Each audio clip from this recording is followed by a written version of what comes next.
बच्चों को बार बार खाना न दें, बार बार खाना बच्चों को न दें, जब तक कि एक वक्त का खाना हजम नहीं हो। दूसरी, हर माँ बाप चाहते मेरे बच्चे खाएं, बच्चों को ज्यादा खिलाना मुजीर है। कमाती हम बच्चों के लिए, लेकिन हमें तरबियत भी तो करनी है। एक बहुत अच्छा सा वाकया याद आया। एक बुजुर्ग थे, उन्होंने घर के आंगन में दरख्त लगाया। वो दरख्त यूं झुका, जब यूं झुका तो दिल में ख्याल आया, चलो कभी किसी दिन लकड़ी लगा के सीधा कर लेंगे, चलो कभी किसी दिन। वो कहाँ, वो तो बढ़ता ही जाता था और वो सूखता जाता था, मजबूत होता जाता था। अब वो जब घर से निकले तो एक दिन सर में चोट आई। उन्होंने अब उसे सीधा करना चाहा तो हाथ दर्द करने लगे, लेकिन दरख्त सीधा न हुआ। हमारे बच्चों का हाल भी यही है। ये जब बच्चे होते हैं, हम जिधर मोड़ेंगे ये मुड़ेंगे, हम जो फिक्र पैदा करेंगे पैदा होगी, जिधर ढालेंगे ढलेंगे। जिस दिन ये तनावर दरख्त बन गए, तुम इन्हें कहीं नहीं ढाल सकते, कहीं नहीं झुका सकते। हम जवान होने के बाद कहते मौलाना मेरे बेटे को सुधारो तो सही।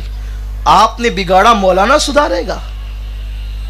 कौन सुधार सकता है? अब उसे अगर कोई सुधारेगा तो किसी वली की नजर सुधारेगी। हाँ, बचपने में जब तरबियत के दिन थे, क्यों तरबियत हमने नहीं की? देखें सैयदा फातिमा को इमाम हसन इमाम हुसैन में झगड़ा हुआ। मौला हुसैन दौड़ते हुए आए, अम्मी मुझे भाई हसन ने मारा। बेटा ये नहीं सुनना चाहती किसने मारा, क्यों मारा, मैं तो बस इतना जानती हूं जो अपने अब्बा से सुना है, जब दो मोमिन लड़ते हैं तो अल्लाह नाराज होता है। अम्मी अल्लाह नाराज होता है? फिर वो क्या करता है? जिससे नाराज होता है उसको जहन्नम में फेंकता है। फिर वो राजी कैसे होता है? बेटे अगर सजदा कर लो तो वो राजी हो जाता है। माँ ने क्या करवाया? सजदा। यही सजदा कयाम करबला में मौला हुसैन को याद है। देखा, ये बचपने की तरबियत है। गोद में कुरान पढ़ाया, गोद में कुरान सुनाया। मौला हुसैन ने नेज़े पे कुरान सुनाया। माँ की तरबियत ये बनाती है। खाने में बच्चों को दस्तरखान पे बिठा के माँ वक्त दे, बैठे जानवरों की तरह चारा डाल करके मालिक की तरह दूर न हट जाए। माँ की जिम्मेदारी है, बैठे देखे मेरा बच्चा कैसे खाता है। और एक खास बात, औलाद किसकी सोहबत में रहती है, इस पे भी माँ की नजर होना चाहिए, बाप की नजर होना चाहिए। पहली बात तो फकीर का मशवरा यह है जो हमने अपने बुजुर्गों से सुना है, हत्तल इम्कान बच्चों को दोस्त बनाने से बचाओ।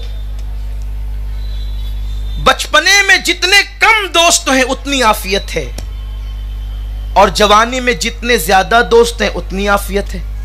क्योंकि दोस्त तो आजकल माल की बुनियाद पर, खूबसूरती की बुनियाद पर, कार और जो है वो बाइक की बुनियाद पर बनते हैं। इस्लाम में दोस्त तो अल्लाह के लिए बनते हैं।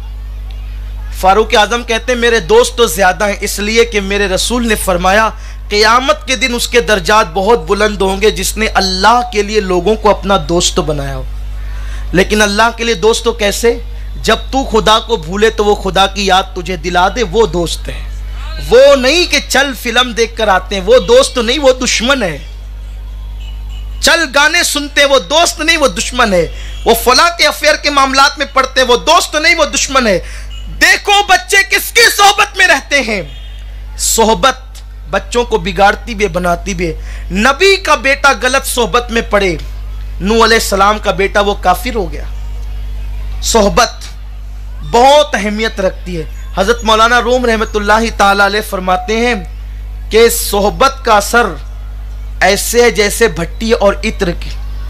अगर तुम अत्तार की दुकान पे जाओ, वो अतर ना भी दो तो भी तुम्हें खुशबू मिल जाएगी, और अगर तुम भट्टी पर बैठो लोहे की, वो तुम्हें चटका ना भी लगाए तो भी भट्टी से धुआं तुम्हारे चेहरे को परागंदा कर देगा। शेख सादी शिराजी कहते हैं एक मर्तबा में मिट्टी मलकर नहा रहा था, मैंने क्या देखा कि उससे गुलाब की खुशबू आती। मैंने मिट्टी से पूछा, ओ मिट्टी, तू तो मिट्टी है, तेरे अंदर गुलाब की खुशबू कैसी? मिट्टी ने जवाब दिया, चंद दिन गुलाब की सोहबत में रही, मेरे अंदर भी गुलाब की सी खुशबू आ गई। ये है, अच्छों की सोहबत में रखो। अब बताऊं अच्छा माहौल तुम्हें कहां मिलेगा मेरी बहनों? कोई फिक्र करने की जरूरत नहीं। इन सुन्नी दावत इस्लामी वालों को दुआ दो कि तुम्हारे बच्चों को अगर अच्छा माहौल चाहिए तो सुन्नी दावत इस्लामी का माहौल मौजूद है, नेकियों का माहौल मौजूद है, काफलों का माहौल मौजूद है, इज्तिमात का माहौल मौजूद है। अपने बच्चों को नमाज के लिए मस्जिद तक भेजो, नमाज के लिए मस्जिद तक भेजो, उन्हें नमाज का आदी बनाओ। अगर वो नहीं पढ़ते, इस्लाम का हुक्म है कि उन्हें मार कर पढ़ाओ। अच्छा, आप ये सोचते होंगे चूंकि मैं बहैसियत मौलवी तकरीर कर रहा हूं तो मैं खेल पर कुछ नहीं कहूंगा। अपने बच्चों को खेलने का मौका भी दो, उन्हें खेल से रोको नहीं। कुछ वक्त होना चाहिए जो बच्चों के लिए खेल के लिए मखसूस होना चाहिए। मुकम्मल खेले तो भी तकलीफ है और न खेले तो भी तकलीफ है। जो बच्चे बचपने में खेलते हैं वो बड़े होकर ज़हीन और दानिशमंद होते हैं। और इस्लाम क्या है? कंजुल उम्माल की हदीस है, हबशियों के कुछ बच्चे खेल रहे थे, तीर चलाना, तलवार चलाना, लाठी चलाना। हुजूर आके कहते हैं, जब वो रुक गए, आका के अदब में कहा खेलो खेलो, ताकि यहूदी और नसारा को पता चले कि हमारे मजहब के अंदर बहुत आजादी है, हमारे मजहब में कुशादगी है, हमारे मजहब में रहबानियत नहीं है। तो अपने बच्चों को खेलने का मौका दो जिससे उनकी नशोनुमा हो। लेकिन क्या खेलें? मोबाइल पर गेम नहीं, इससे कोई फायदा नहीं है। क्या खेलें? खेलने के लिए कुछ चाहिए, ऐसा खेल हो जिससे जिस्म की वर्जिश हो, एक मखसूस वक्त के लिए हो। वो वक्त नमाज का ना हो, वो वक्त पढ़ाई का ना हो। मेरे आका अलैहिस्सलाम जब मदीने मुनव्वरा हिजरत करके गए तो आका अलैहिस्सलाम अपने बचपन में 1 महीना मदीने शरीफ में रुके थे उनकी अम्मी के साथ। तो सरकार नहरों को बताते थे, देखो ये नहर है, यहां मैं तैराकी किया करता था बचपन में। किस उम्र में? 6 साल की उम्र में। अपने बच्चों को तैरना सिखाओ, अपने बच्चों को दौड़ना सिखाओ, अपने बच्चों को जो अच्छे खेल इस जमाने में राइज हो, जिसकी इस्लाम ने मुखालफत न की हो, उसकी तरफ आमादा करो। इससे जहन की नशोनुमा होती है और बच्चों के अंदर एक ज़हानत पैदा होती है। दौड़ने वाले बच्चे फुर्तीले होते हैं, बैठने वाले बच्चे सुस्त होते हैं। हमें अपने बच्चों को खेलने का भी मौका। कुछ घर ऐसे हैं, इतने शरीफ खानदान है, वो किसी को खेलने ही नहीं देते। मैं कहता हूँ शराफत रसूलुल्लाह के घर से भी किसी के घर में हो सकती है। हर आदमी को शराफत मिलती है तो वो शरीफ बनता है। शराफत को मेरे नबी के कदम मिले हैं तो उसे शराफत नसीब हुई है। तो हुजूर अलैहिस्सलातु व तस्लीम आम बच्चों की तरह हुजूर नहीं खेले, इसलिए कि मेरे आका नबी थे, सैयदुल अंबिया थे। हुजूर ने तैराकी की, लेकिन हसनैन करीमैन को खिलाया जरूर। और हुजूर अलैहिस्सलाम तो बच्चों को लेकर बाग में पहुंचते थे। तवज्जो है आपकी, ये माँ बाप के लिए है।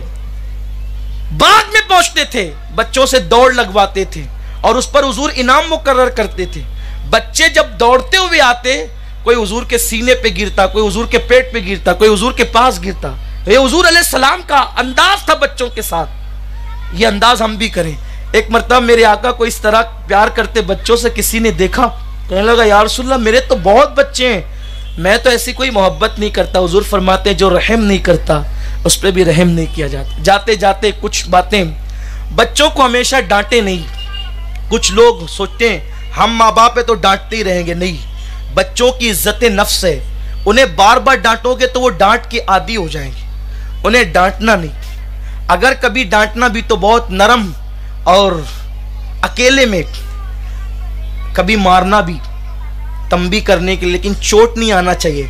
सरकार फरमाते, अल्लाह उस मर्द पे रहमत फरमाए जिसने अपने घर में बच्चों को डराने के लिए कोड़ा लटका करके रखा।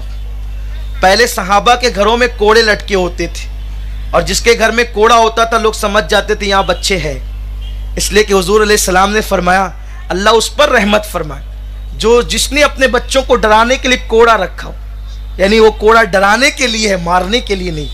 आका फरमाते हैं, अपनी औलाद का इकराम करो, उनका भी एहतराम करो। उन्हें जब बोलो तो अच्छे से बोलो, उन्हें अच्छी अंदाज की गुफ्तगू करो। वो तुमसे जैसे सुनेंगे उसी तरह से वो भी बोलना सीखेंगे। ये है औलाद की तरबियत के हवाले से। और सबसे आखिरी बात यह है कि उन्हें सब सिखाओ। सबसे अहम चीज है उन्हें अदब सिखाओ। अगर आपने जेवर अदब अपनी औलाद को दिया, आपने सब कुछ दे दिया। इसलिए कि बा अदब बा नसीब, बेअदब बेनसीब।